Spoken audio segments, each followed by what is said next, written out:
कहानी की शुरुआत होती है मेन कैरेक्टर रिक को दिखाने से, जो पेशे से एक पुलिस वाला था। उसे कुछ दिन पहले हुए एक शूट आउट के दौरान गोली लग जाती है।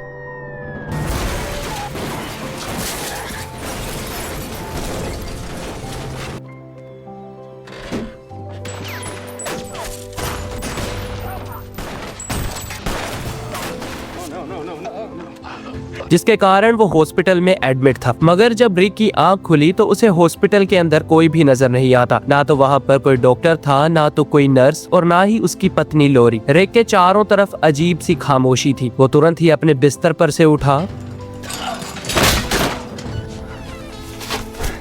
और जी भर के पानी पीने लगता है, मानो जैसे वो जन्मों जन्मों का ही भूखा हो। फिर वो रूम से बाहर आ जाता है और हॉस्पिटल के हालात देखकर उसे अपनी आंखों पर यकीन नहीं हो रहा था। हॉस्पिटल के कॉरिडोर में उसे एक लड़की की लाश दिखाई देती है, जो बहुत बुरी तरह कटी हुई थी। रिक डर के मारे हॉस्पिटल से बाहर निकलने की कोशिश करता है, मगर मेन डोर पर दरवाजा बंद था।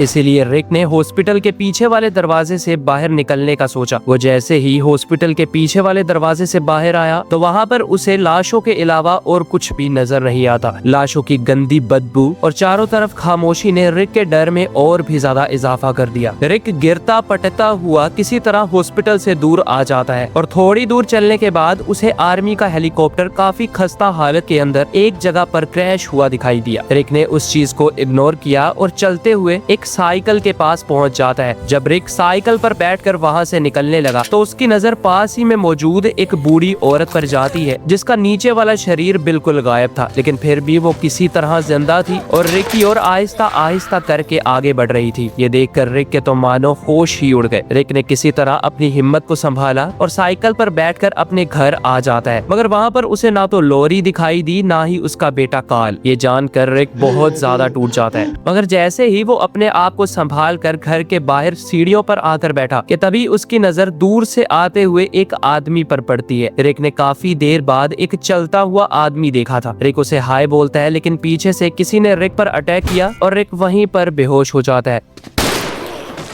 जब रिक की आंख खुली तो उसने अपने आप को एक बेड पर बंधा हुआ पाया। दरअसल रिक को मॉर्गन नाम के एक आदमी ने बांध रखा था। मॉर्गन को लगता था कि रिक भी बाकी सब की तरह इन्फेक्टेड हो चुका है। मॉर्गन अपने बेटे के साथ रहता है और वो अपने बेटे पर कोई भी मुश्किल नहीं आने देता, इसीलिए उसने रिक को बांध रखा है। मगर थोड़ी ही देर बाद मॉर्गन को समझ आ जाती है कि रिक आम लोगों की तरह ही इंसान है, इसीलिए वो रिक को खोल देते हैं और उसे बाहर हो रही दुनिया के अंदर हंगामे के बारे में बताने लगे। मॉर्गन ने बताया रातों रात ही एक वायरस फैला, जिसमें पूरी दुनिया के 88% लोग वायरस का शिकार हो गए। वो अपने साथी लोगों को ही खाने की कोशिश कर रहे हैं और अगर जरा सी भी आवाज की वो तुम्हें जान से मार डालेंगे। और किसी तरह करते हुए वो रात बीत जाती है। सुबह हुई तो रिक मॉर्गन और उसके बेटे को लेकर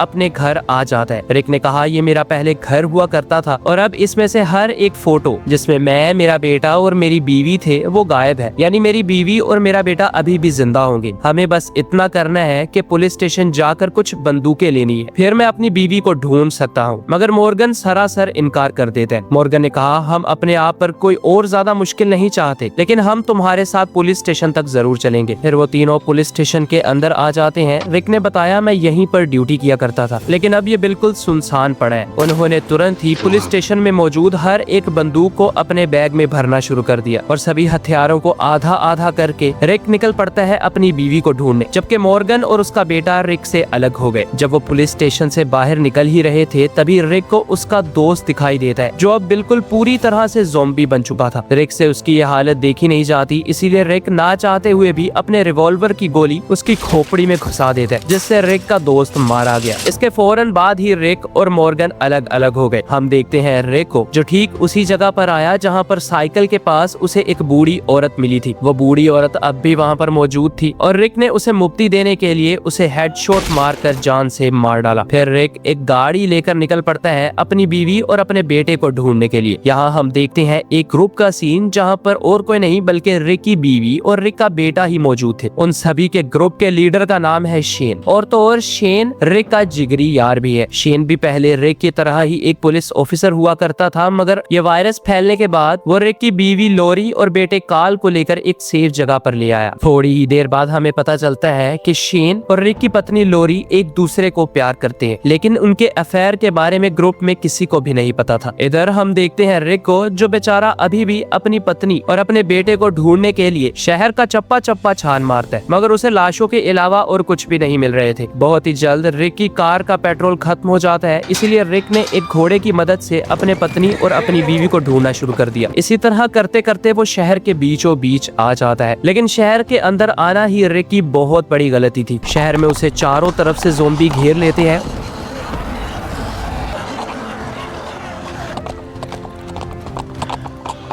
और एक पल तो ऐसा आया जब ज़ोंबीज ने रिक के घोड़े पर अटैक कर दिया। रिक अपने घोड़े से नीचे गिर गया और सभी ज़ोंबीज ने रिक के घोड़े को चीर फाड़ करके खाना शुरू कर दिया। रिक अपनी जान बचाने के लिए पास ही में मौजूद आर्मी के टैंक के नीचे चला जाता है, मगर वहाँ भी ज़ोंबीज उसका पीछा नहीं छोड़ते। रिक ने उन ज़ोंबीज को मारने की कोशिश की, मगर गन के अंदर अब बुलेट्स खत्म होने वाली थी। लेकिन तभी रिक की नजर टैंक के नीचे वाले एक दरवाजे पर पड़ती है, जिससे होता हुआ रिक तुरंत ही टैंक के अंदर चला गया। अंदर जाते ही रिक ने जब जरा सी राहत की सांस ली कि तभी एक सोल्जर जो पहले से वहाँ पर मरा हुआ था वो रिक पर हमला करने के लिए आगे बढ़ता है। रिक ने तुरंत ही उसके गले में गोली मारकर उसे जान से मार डाला। फिर रिक ने टैंक से बाहर निकल कर यहाँ से भागने की कोशिश की, मगर चारों तरफ से वॉकर्स यानी ज़ोंबी उसे घेर लेते हैं और ना चाहते हुए भी रिक एक मर्तबा फिर से टैंक के अंदर चला जाता है। रिक को अब कुछ समझ नहीं आ रही थी आखिर वो करे तो करे क्या, और तो और उसकी गन के अंदर गोलियां भी अब खत्म होने वाली थी। तभी सीन कट हुआ और हम देखते हैं वही ग्रुप का सीन जहां पर लोरी, शेन और कार्ल हैं। लोरी एक नंबर की चालबाज और धोखेबाज औरत थी और वो सबसे छुपते छुपाते हुए जंगल के अंदर लकड़ियां इकट्ठा करने के बहाने से आती है। वहाँ पर शेन भी मौजूद होता और वो दोनों आपस में प्राइवेट टाइम स्पेंड करते। तभी एक मर्तबा फिर से हम देखते हैं रिक को, जिसे टैंक के रेडियो में से किसी की आवाज आती है। रिक ने तुरंत ही रेडियो के अंदर आने वाली आवाज का जवाब दिया और दूसरी तरफ से ग्लेन नाम का एक आदमी बोलता है। ग्लेन ने कहा, तुम जल्दी से जल्दी अपनी सभी गोलियों को मैगजीन में लोड कर लो, फिर टैंक से बाहर निकलना और जैसा मैं कहूँ वैसा करते जाना। जैसा जैसे ग्लेन ने बोला था रिक ने वैसा ही किया और नीचे उतरते ही बची कुछ गोलियों से रिक ज़ोंबीज को मारने लगता है। कुछ ही दूर चलने के बाद रिक की नजर ग्लेन पर भी पड़ गई और ग्लेन उसे अपने पीछे आने का बोलता है। अब आखिरकार रिक की सभी गोलियां भी खत्म हो चुकी थी, इसीलिए ग्लेन ने उसे ऊपर बिल्डिंग पर चढ़ने का कह दिया। खुशकिस्मती से वॉकर्स के आने से पहले पहले वो बिल्डिंग के ऊपर चढ़ जाते हैं और फिर ग्लेन उसे अपने बाकी के ग्रुप वालों से जाकर मिलाता है। जब ग्लेन रिक को अपने ग्रुप वालों के पास लेकर आया तो उन्होंने पलक झपकते ही रिक पर बंदूक तान दी। बंदूक तानने वाली औरत का नाम था एंड्रिया। एंड्रिया रिक पर बहुत ज्यादा गुस्सा थी क्योंकि रिक ने इतना ज्यादा शोर मचाया कि सभी ज़ोंबीज अब उनकी बिल्डिंग को घेर चुके हैं, जिससे उनका यहाँ से निकलना बहुत ज्यादा मुश्किल हो चुका है। मगर बाकी के ग्रुप वालों ने एंड्रिया को शांत रहने का बोला और रिक को अपने साथ चलकर सामने वाले गेट से घुसने वाले ज़ोंबीज को दिखाया जो कुछ ही देर में अंदर आ जाएंगे। उन सभी की प्रॉब्लम अभी खत्म नहीं हुई थी कि इतने में उन्हें छत पर से गोलियां चलने की आवाज आती है, जिसका पीछा करते करते वो तुरंत ही छत पर पहुंच जाते हैं। छत पर जाने के बाद उन्हें पता चला कि मल नाम का आदमी ऊपर से स्नाइपिंग कर रहा है। उन्होंने मल को रोकने की कोशिश की, लेकिन मल बोलता है, यार मुझे थोड़ा सा एंजॉय भी तो करने दो। तभी मल टी डॉग नाम के एक मोटे आदमी पर टूट पड़ा। मल एक सनकी किस्म का आदमी था और उसने टी डॉग को बहुत ज्यादा पीटना शुरू कर दिया। रिक से टी डॉग की ये हालत देखी नहीं गई, इसीलिए रिक ने तुरंत ही पीछे से मल पर अटैक करके उसे एक जगह पर हथकड़ी लगाकर बांध डाला। मल को रिक पर गुस्सा तो बहुत आया क्योंकि एक ऐरा गैरा आदमी जो उनके ग्रुप का भी नहीं है, आखिरकार वो मल को क्यों हथकड़ी लगा रहा है। लेकिन फिलहाल मल को रोकना ही सबसे इम्पोर्टेंट काम था, इसीलिए ग्रुप में से कोई भी रिक को कुछ नहीं बोलता। फिर कुछ ही देर बाद रिक और उनके ग्रुप का लीडर मोरेलिस ये सब कुछ सोचने लगे कि आखिरकार उन्हें यहाँ से बाहर कैसे भागना होगा। तभी रिक के जहन में एक प्लान आता है। उसने बोला, जैसा जैसा मैं बोलता हूँ वैसे वैसे तुम लोग करते जाना। बस इतना ही था कि उन्होंने बाहर से 2 मरे हुए ज़ोंबीज को उठाया और अंदर बिल्डिंग में ले गए। बिल्डिंग के अंदर लाते ही रिक ने एक कुल्हाड़े की मदद से उन ज़ोंबीज को जगह जगह से काटना शुरू कर दिया। काफी देर कटाई के बाद रिक ने उस कटे हुए गोश्त और खून को अपने और ग्लेन के ऊपर लगाना शुरू कर दिया और बोला, हम काफी दूर मौजूद एक वैन को लाएंगे जिसमें आप सभी लोग बैठकर इस शहर से निकल जाना। तुम लोगों ने मेरी जान बचाई, इसीलिए मैं भी तुम्हारी जान बचाऊंगा। ये काम खतरे से खाली नहीं था, लेकिन अगर वो ज्यादा देर इस जगह पर रुके तो ज़ोंबीज अंदर आ जाएंगे और उन्हें चीर फाड़ करके मार डालेंगे। जाने से पहले रिक ने अपनी जेब में से मर्ल को लगाई हुई हथकड़ी की चाबी निकाली और वो चाबी टी डॉग को दे दी। रिक कहता है मर्ल तुम्हारे साथ बहुत बुरा कर रहा था, अब ये तुम्हारे हाथ में है कि तुम उसे जाने दो या उसकी हथकड़ी खोलकर उसकी जान बचा लो। इसके तुरंत बाद ही वो ज़ॉम्बीज़ की तरह एक्टिंग करके ज़ॉम्बीज़ के बीचों बीच चले जाते हैं और खुशकिस्मती से उनका प्लान सक्सेसफुल भी हो गया। ज़ॉम्बीज़ उन्हें पहचान नहीं पा रहे थे, जिसके चलते वो आहिस्ता आहिस्ता करके वैन की ओर बढ़ने लगते हैं। लेकिन तभी कहानी के अंदर आता है एक बहुत बड़ा ट्विस्ट। ऊपर आसमान पर काले बादल मंडराने लगे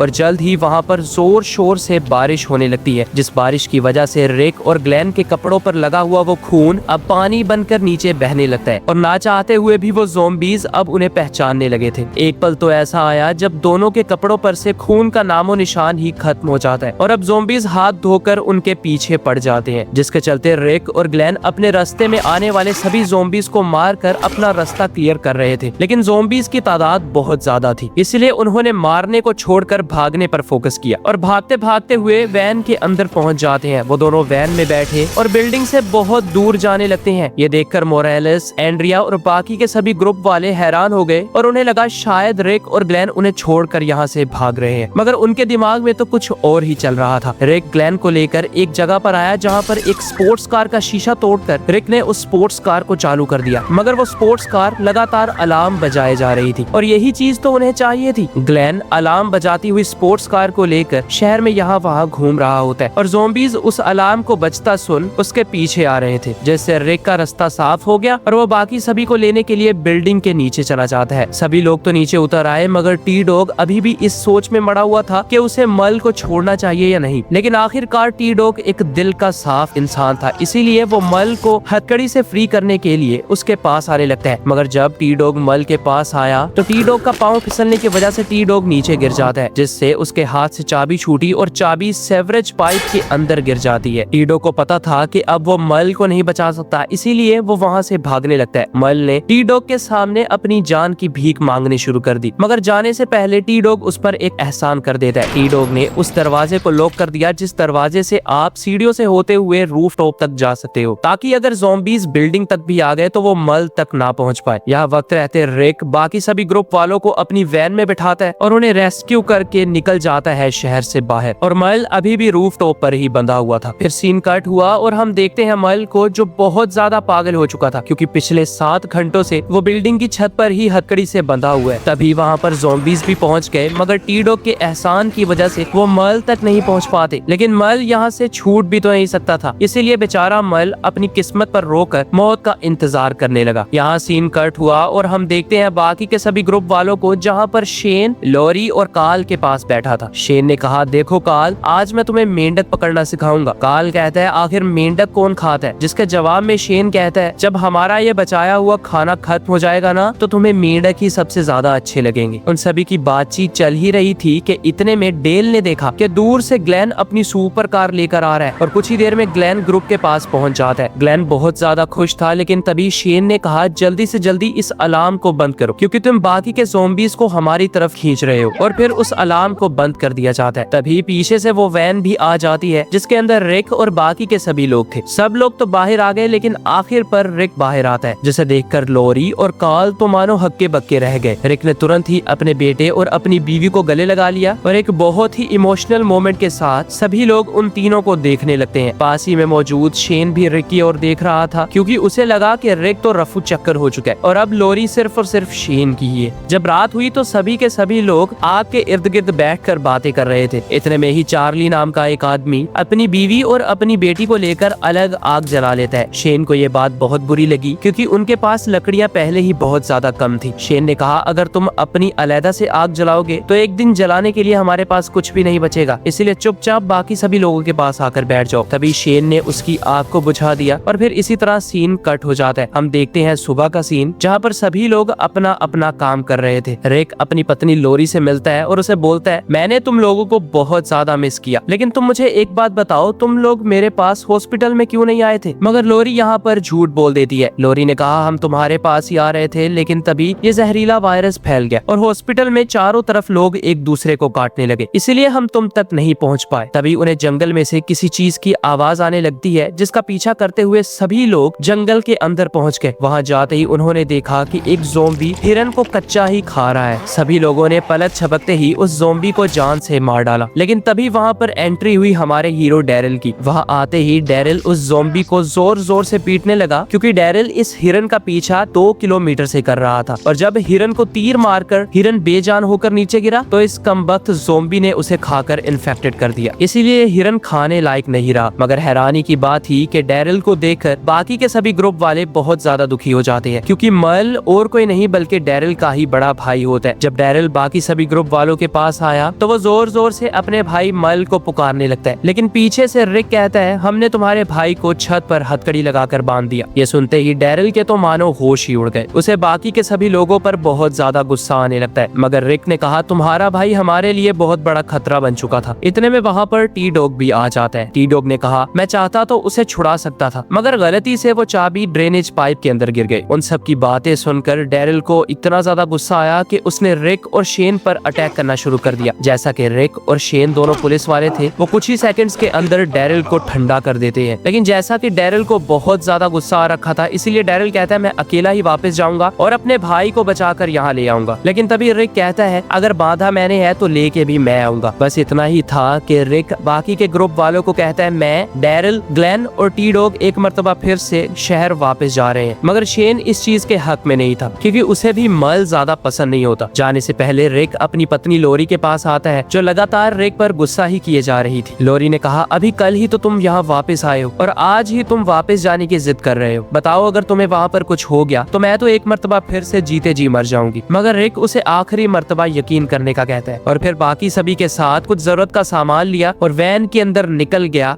मर्ल को बचाने शहर की ओर। मगर इस मर्तबा वो शहर के पीछे वाले हिस्से से जाते हैं, जहाँ पर उन्हें बहुत ही कम ज़ोंबीज मिलेंगे। इधर हम देखते हैं ग्रुप का सीन, जहाँ पर शेन काल को बेंडक पकड़ना सिखा रहा था। तभी वहाँ पर लोरी आई, जो काल को बोलती है, तुम आगे से शेन के साथ नहीं खेलोगे, जिस वजह से बेचारा काल वहाँ से चला जाता है। जब शेन ने लोरी से ऐसा करने की वजह पूछी तो लोरी बोलती है, तुमने मुझे कहा था कि रिक हॉस्पिटल के अंदर बाकी सभी ज़ोंबीज की तरह ही ज़ोंबी बन गया, लेकिन तुम एक नंबर के झूठे हो। इसीलिए आज के बाद मुझसे बात करने की गलती मत करना। यहाँ हम देखते हैं चार्ली को, जो बाकी सभी औरतों के पास आता है, जो झील के किनारे पर कपड़े धो रही थी। वो अपनी बीवी कैरल को अपने साथ चलने का कहने लगा, लेकिन एंड्रिया ने बोला, तुम्हें दिखाई नहीं देता कि वो हमारे साथ मदद करवा रही है? खुद तो तुम एक नंबर के निकट्टू हो, अगर तुम्हारी बीवी हमारे साथ हेल्प करवा रही है तो तुम उसे क्यों रोक रहे हो? मगर चार्ली अब कैरल को जबरदस्ती वहाँ से दूर ले जाने लगता है। ये सब कुछ शेन भी देख रहा था और शेन को तो पहले ही लोरी पर बहुत ज्यादा गुस्सा होता है, इसलिए शेन वहाँ पर आया और चार्ली को लगातार पीटने लगता है। मारते मारते वो चार्ली का थोपड़ा बिगाड़ देता है और वो चार्ली को अधमरा करके छोड़ देता है। यहाँ हम देखते हैं बाकी सभी लोगों को, जो अब शहर के अंदर उसी बिल्डिंग में पहुंच चुके थे। आहिस्ता आहिस्ता करके वो ऊपर आ जाते हैं, लेकिन खुशकिस्मती थी कि वो ऊपर वाला दरवाजा अभी तक खुला नहीं था। जब उन्होंने वो दरवाजा खोला और ऊपर गए तो वहाँ पर मर्ल का नामो निशान नहीं होता। हथकड़ी के अंदर सिर्फ और सिर्फ खून के अलावा और कुछ नहीं था, और साथ में मौजूद मर्ल का एक कटा हुआ हाथ भी था। और इसी तगड़े सस्पेंस के साथ द वॉकिंग डेड का पहला पार्ट यही खत्म हो जाता है। थैंक्स फॉर योर टाइम दोस्तों।